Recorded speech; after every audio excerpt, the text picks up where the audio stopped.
నేను జస్ట్ రాజతరుణ్ చెప్పిన దాన్ని మాత్రం తీసుకోవట్లే. ఈ కేసుని కంప్లీట్గా ఇన్వెస్టిగేటివ్ క్రైమ్ జర్నలిస్ట్ కోణంలో ఇన్వెస్టిగేట్ చేసి నేను మీకు చెప్తున్నా. ఇదేంటంటే ఒక డ్రగ్స్ కేసులో ఇరుక్కున్న అమ్మాయి దాని నుంచి బయటపడడానికి, దాంట్లో ఆవిడ పెడ్లర్గా దొరికింది. కన్జ్యూమర్గా దొరికితే ఏదో 1 సంవత్సరం శిక్ష పడవచ్చు, లేకపోతే ఏదో రిహాబిలిటేషన్ సెంటర్ పంపించి విక్టిమ్ అనే దాంట్లో వదిలేయచ్చు, రకరకాలుగా ఉన్నాయి. బట్ పెడలర్గా దొరికితే 10 ఏళ్ళు జైలు శిక్ష.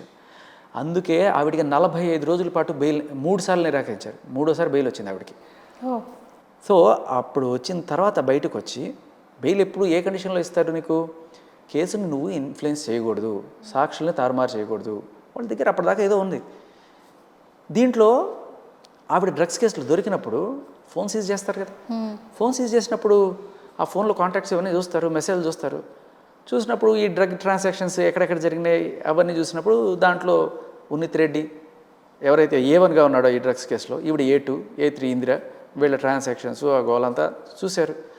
అట్ ద సేమ్ టైం కొన్ని రొమాంటిక్ చాట్లు రాజ్ తరుణ్ తోటి అలాంటివి ఎప్పుడో పాతవి అవన్నీ చూసినట్టున్నారు. అయితే రాజ్ తరుణ్ కూడా ఏమైనా సంబంధం ఉందనే కోణంలో ఇన్వెస్టిగేషన్ చేస్తారు. చేసినప్పుడు అడుగుతారు. అండ్ ఫస్ట్ ఆఫ్ ఆల్ ఆవిడ ఫోన్లో మన కాంటాక్ట్ ఉంది అంటేనే మనకు భయం వేస్తుంది. ఒకసారి డ్రగ్స్ కేసులో దొరికితే నేను దీని కింద ఇచ్చాను అనే కాంటాక్ట్ అని చెప్పి భయపడతారు చాలామంది. అలాంటిది is one of the closest friends from చాలా ఏళ్ళ నుంచి కదా. సో సడన్గా అలా ఉండేసరికి రాజ్ తరుణ్ కూడా he has to face the hit. Narco వాడంటే మామూలుగా ఉండదు కదా, గట్టిగా అడుగుతారు, క్వశ్చన్స్ అడుగుతారు. ఏంటి అమ్మాయి నీకు ఎప్పటి నుంచి తెలుసు, ఏంటి ఏం దాచావంటే మళ్ళీ నువ్వు సూప్లో అవుతావు, విషయం చెప్పు. ఒకవేళ రాజ్ తరుణ్ కనుక నిజంగానే డ్రగ్స్తో అంటే ఇప్పుడు బాగా క్లోజ్ కాబట్టి ఆవిడ నీకు కూడా ఇచ్చిందా, అలవాటైందా? పెడలర్ కదా. ఇప్పుడు ఆవిడ దగ్గర 5 గ్రాముల మెత్ గంజాయి కూడా కాదు దొరికితే అందులో 1 గ్రామ్ కన్జ్యూమ్ చేశారట. సో 4 గ్రాములు మిగిలింది. ఆ 4 గ్రాములు సీజ్ చేశారు పోలీసులు. అంటే ఇలా నువ్వు ఇంత తీసుకెళ్తున్నావు అంటే ఒక్కరు కన్జ్యూమ్ చేయడానికి కాదు, 4గురికి ఇవ్వడానికి. బట్ రాజ్ తరుణ్ కూడా ఏమైనా ఇచ్చావు అనే కోణంలో ఇంటర్వ్యూ చేస్తారు కదా. చేసినప్పుడు అక్కడ క్లియర్గా తెలిసిపోయింది రాజ్ తరుణ్కి డ్రగ్స్ అలవాటు లేదు అనే విషయం వాళ్ళకి అర్థమైంది. ఉంటే ఈ పాటికి రాజ్ తరుణ్ కూడా లోపలికి వెళ్ళి ఉండేవాడు. అంత క్లోజ్ కనెక్షన్ ఉన్నవాడు వదలరు కదా. సో వెళ్ళింది, లోపలికి వెళ్ళింది, నా బెయిల్ నిరాకరించారు, బయటకు వచ్చిన తర్వాత ఇప్పుడు ఎలా తప్పించుకోవాలి కేసు నుంచి? నిర్దోషిగా బయటికి రాలేదు, బెయిల్ మీద బయటకు వచ్చావు. బెయిల్ మీద బయటకు వచ్చి మరి ఇప్పుడు బెయిల్ మీదే ఉంది ఆవిడ. రేపు ఎల్లుండి మళ్ళీ కోర్టు హీరింగ్కి వెళ్ళాలి. ఓకే, శిక్ష పడితే ఇప్పుడు శిక్ష పడాలంటే ఇప్పుడు వీళ్ళు రాజ్ తరుణ్ని ఖచ్చితంగా ఇంటర్వ్యూ చేసి ఉంటారు, అడుగుంటారు ఉందా లేదా అని. కొంచెం గట్టి గుచ్చి అడిగితే నిజం చెప్తారు. మేబీ నా పేరు బయట పెట్టండి కండి, నేను మీకు చెప్తాను, అవునండి ఉందండి, ఇది చేస్తుంది, డ్రగ్స్ చేస్తుంది, సైకోలాగా బిహేవ్ చేస్తుంది, పెడ్లింగ్ కూడా చేస్తుంది, నేను చెప్పి చూశాను చాలాసార్లు, అయినా మారలేదు, ఇవన్నీ ఏదో చెప్పుకున్నాడు. ఇప్పుడు ఈ స్టేట్మెంట్ ఏదైతే ఉందో ఒకవేళ రేపు రాజ్ తరుణ్ కనుక వచ్చి అక్కడ జడ్జి ముందు చెప్తే ఈవిడికి డెఫినెట్గా 10 ఏళ్ళు. Narco act 22B red with 8C ఆవిడ మీద పెట్టిన case, it's 10 years and ₹1,00,000 fine కూడా.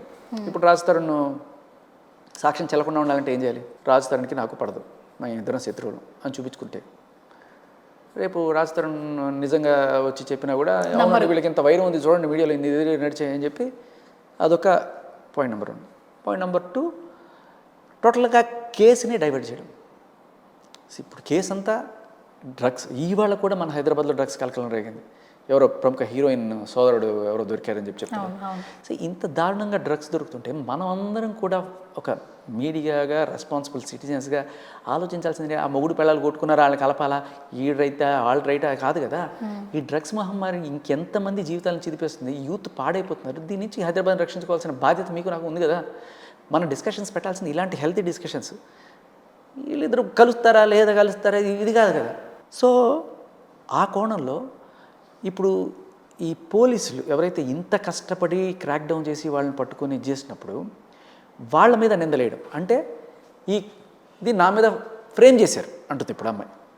ఇది నా మీద రాజ్ తరుణ్, మాల్వి మల్హోత్రా వీళ్ళు పెట్టించారు దొంగ కేసు. అంటే పెట్టించడం అంటే ఏంటి? రాజ్ తరుణ్ పెడతాడా? రాజ్ తరుణ్ పోలీసు ఆ కేసు పెట్టడానికి అంటే ఇండైరెక్ట్గా దాని అర్థం ఏంటి? ఈయన పోలీసుకి లంచాలు ఇచ్చో లేకపోతే రికమెండేషన్ చేయించో, లేకపోతే ఆ మాల్వి మల్హోత్రా లంచాలు ఇచ్చో పెట్టించారని. అంటే దాని అర్థం ఏంటి? మన పోలీసులు లంచాలు తిన్నారని ఆరోపిస్తుంది. అంతేనా?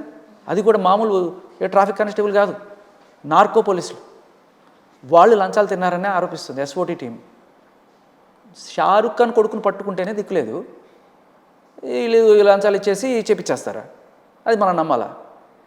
బేసికల్లీ అంటే ఉమెన్ కార్డ్ వాడడం అనేది అడిగి బాగా ఒక్కసారి అప్పుడు దొరికినప్పుడు ఏ మీడియా అయితే ఈ smuggler Lavanya, drugs smuggler Lavanya, drugs peddler Lavanya జల్సాలకు అలవాటు పడి 1500కి కొనుక్కొచ్చి ఇక్కడ 6000కి డ్రగ్స్ అమ్ముతున్న లావణ్య అని చెప్పిన మీడియానే ఆవిడ ఇప్పుడు మీడియా ముందు కూర్చొని 2 కన్నీళ్ళు కార్చేసి నా మొగుడు నాకు పట్టుకొచ్చినట్టు ఒక మహిళకు అన్యాయం జరిగిపోతుందని చెప్పి కూర్చొని వీళ్ళందరూ డిస్కషన్ల మీద డిస్కషన్లు గంటలు ఆవిడ కూర్చోబెట్టి ప్రతి ఒక్కరు మా ఛానల్కి రండి మ్యామ్, మీరు ఇంటర్వ్యూ ఇవ్వండి madam.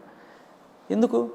Just because she is the girl friend of Raj Tarun once, అంతే కదా. ఇంకెవడో ఎందుకు చూస్తాడు?